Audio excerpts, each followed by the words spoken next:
The most expensive seat isn't the first class. It's the one where opportunity dies. 30,000 feet up is where the clearest thinking happens, yet most waste precious isolation. A single long-haul flight offers more distraction-free time than most executives see in a month. What could you create with 6 hours of pure focus? I had a very good friend. His name was Robin Sharma, and he had a little post-it that I saw when he got off the plane one time, and it said, "Be the most productive on this entire plane."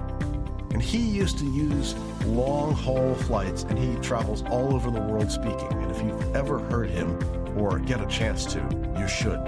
His speeches are impeccable. And I often wondered how he did it. And he spends a lot of his time on planes, so he uses that as the uninterrupted focus time. Now, it used to be that you were completely disconnected when you were on a plane. But thanks to 9/11 and the inability for the President of the United States to keep in contact via internet, they came up with the new internet system that is now on most planes. But even if that's the case, there's an advantage to being able to get a little bit of downtime, being able to get some quiet time to focus and think. And you can either take this time as relaxation, and I'm all for making sure that you relax on a plane if you need it. But on the other hand, it's a unique opportunity. It is one of the few places in the world where all of the world kind of closes down and you can focus on things. I've come up with some of my best ideas, the most interesting things, and some of my breakthrough concepts sitting on planes.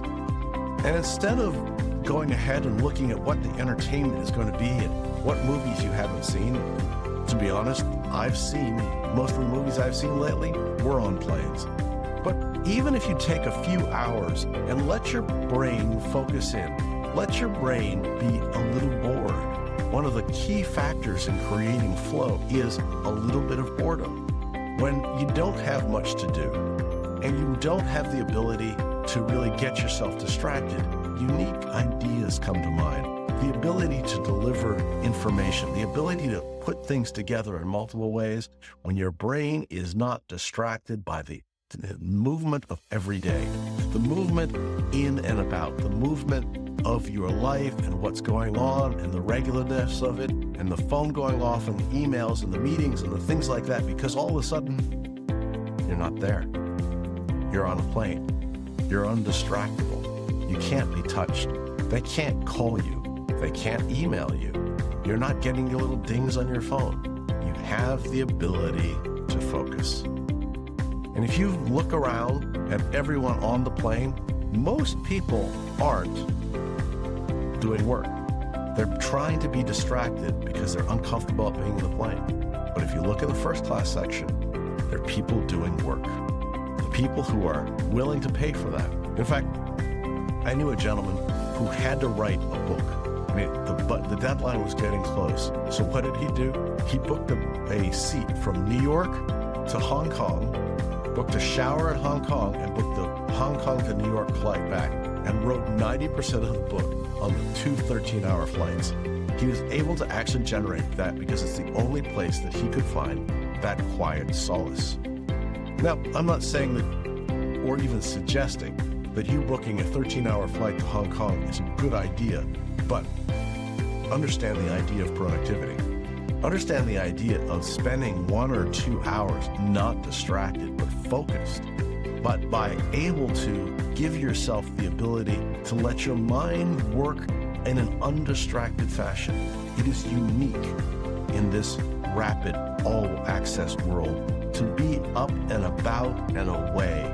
I even enjoy the sound of the airplane because it cancels out. It's almost like a noise canceling system. Now, you don't have to do this. You don't have to book a $700 plane flight to do this. You can absolutely do this in your own place, but find a place that's quiet. Find a place that is not the same place that you work all the time, and allow yourself to be bored. Noise canceling headphones are a great way of getting a couple of hours of focus. But treasure those times. Find those times where you can get out of what you're normally doing and spend some time in focus. I know another gentleman, one of my dear friends, Alan, actually goes off into the woods for a weekend in the desert to focus on what he needs to know and write and do, and comes back with some amazing material. Robin Sharma would come off that plane and he would hand me all sorts of new ideas, great things that we could move forward on, some things that we didn't. But he would always make sure that he was the most productive person there. He, of course, would take some time to relax, but when he had the opportunity, he grabbed the ability to focus. So if you're flying, think about that. Give yourself something that you can do and something you can focus on, and the ability to do it. I carry a notebook with me at all times when I fly, because sometimes I can just write it down, get the ideas down, and they start to flow. I don't necessarily need to bring out my computer and risk it being crushed by the back seat or someone spilling a drink on it. If they spill it on my notebook, it will recover.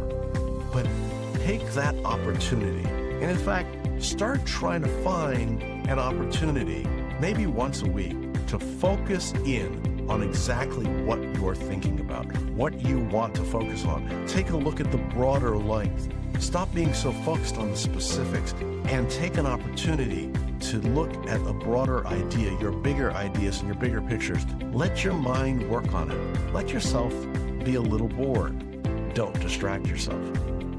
So what I'd like you to do is I'd like you to come up with an area or a place that you can go, maybe even for an hour, maybe even for 2, that is different, that is quiet. Maybe you book a room in a hotel or book one of the conference rooms, one of the quiet conference rooms, and set yourself down with one task. And this is somewhat like the Pomodoro method, where you set yourself down with one task and you're going to focus on that and shut everything else down. Shut your computer down, shut your phone down, give it to someone else if you have to make sure that you're getting that focused time. I would even suggest putting on some earphones with some music that does not have words and does not distract you. One of the things I use is something called Focus at Will, a great little app if you're interested. I don't get anything for it. It's just something I really believe in and use on a regular basis. And go ahead and set yourself a timer for 45 minutes and focus on one thing. Focus on a big idea that you're struggling with, or a number of small ideas that you really want to get through. And don't let anything else distract you. So a plane is a great way to do that for forced time and the opportunity, but also try and do that again. What I'd love you to do is come up with your favorite place that you like to go and focus, or some other ideas that you have to get yourself in that focused mode, to get yourself where you may be a little bored so you can get the zone in. And why don't you add it to the comments below, and let's keep this conversation going. I look forward to talking to you soon. Thanks for tuning in to today's episode on the Strategy Session, where we take your business from stuck to unstoppable. Here's another video I think you'd enjoy. If you found these insights valuable, remember to hit the like button, subscribe to our channel, and ring the bell for notifications on our latest videos. Remember, you're not just marketing, you're making history with Venture Gain.